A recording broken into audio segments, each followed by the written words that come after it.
Okay, now we've reached the next steps, putting it together. Putting together what you learned in session 1 about planning, assessments, communicating the information. What you learned in session 2 about designing your culture, creating your culture, curating it, working on accessibility, including all student groups. Now you're ready to put it together in your distance learning course.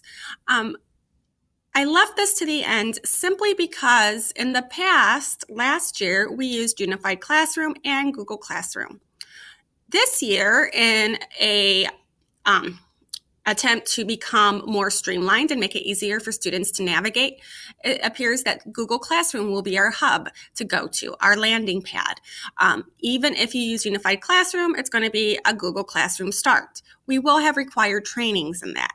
However, I will share what I'm working on for those that are interested. It may align with what you are going to see in the required one. It may be a slightly different, and I might even have to tweak mine based on the requirements within our required PD. However, what I'm going to be doing in addition to Google Classroom is I like having a hub where all the information is. So I'm using Google Sites. It is very, very intuitive. They've updated it. If you've ever used Google Sites in the past, like a couple years ago, it was really clunky. Now it's super, super easy. So I'm going to give you my site, and you can actually, if it's something that you are interested in and you don't want to start all over, you can actually go in and you can make a copy of it. And so you can do a duplicate site. It's totally up to you. But here's an example for 8th grade science. You can have all of your courses on one page. You can have different pages for each. It's whatever is comfortable for you. And what's nice is that whatever you insert, it's right over here. You can change the layout, and you just click on the button and it will put what you want there. And so here's my home page. This is going to be a video once I get it set up for how to navigate the site so students can watch me model what I click on. This assignment calendar is tied into Google Classroom. So on their website, they can see all of their upcoming assignments. They can link to the junior high website, or you can link it to your high school, any kind of online resources that you need them to be able to get to quickly, as well as Google Classroom. We have monthly newsletters. And what's nice is it's embedded, which means that if it's published, I'm going to show you the published version here. Yeah, you can actually scroll through. Let me view the published version. I thought I had a published version already up. Maybe not. Oh, here we go.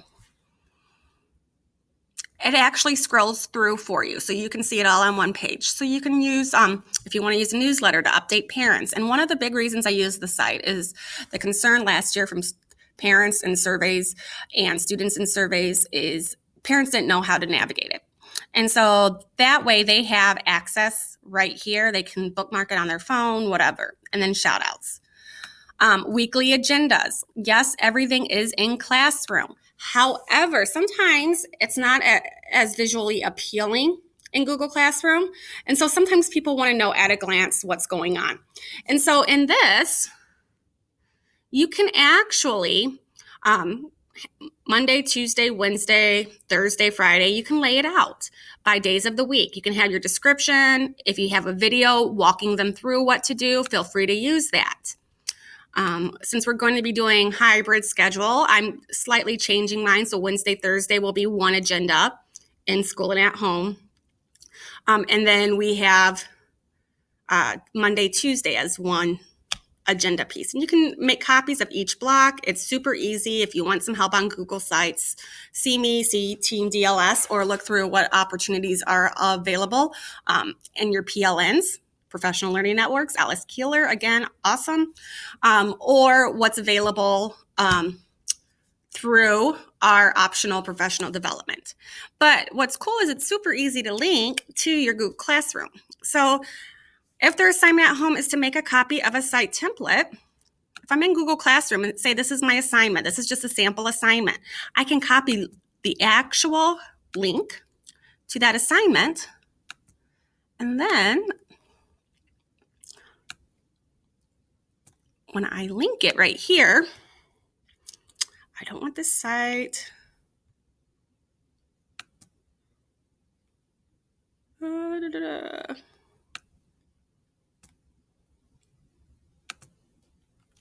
Oh, it's right at the bottom. Okay, you can link it to other pages, or you can link it to the actual Google Classroom. So now when they go to it, they click there, they're taken directly to their Google Classroom. Yes, you will have some students that just work straight out of Google Classroom. However, sometimes some students need a little bit more of a visually streamlined approach. The other thing is that within the courses, let's see here. Let's go right here. So within the courses too, in the classwork section, you will see that I will be doing agendas by week. Students on the feedback really liked knowing the dates for what assignments are where. So it would be like week 1, August 12th through August 14th. Week 2, August 17th through the 21st. And then I'll have any assignments listed underneath there. There's also a link, though, at the very top. I haven't posted it yet, but this is where I am going to post the link to the Google Classroom site. It is also going to be pinned here as well. Okay, so there's different ways. This allows differentiation for how students are going to respond to the classwork assignments a little bit easier. Okay, you're not really reworking anything. You're just linking things to your Google site. Okay, so hopefully this helps. Maybe it's something that you would be interested in. If you're interested in digital notebooks, I'm also doing my digital notebook through Google Sites, simply because they can write a reflection for each activity, and then what they have to put for that activity that we do or whatever, they have to add it to this box, to this placeholder, and then write a reflection down below. So if you're interested in digital notebooks, Google Sites is a great way to do it too. So just to let you know. If you have any questions, though, I don't want to spend too much time on this because we're going to be having required training on it. And who knows the following year what we end up using as our LMS. Okay, just let us know, Team DLS or myself. Conley-Shannon is my email address, and we will help you the best way that we can. Thank you.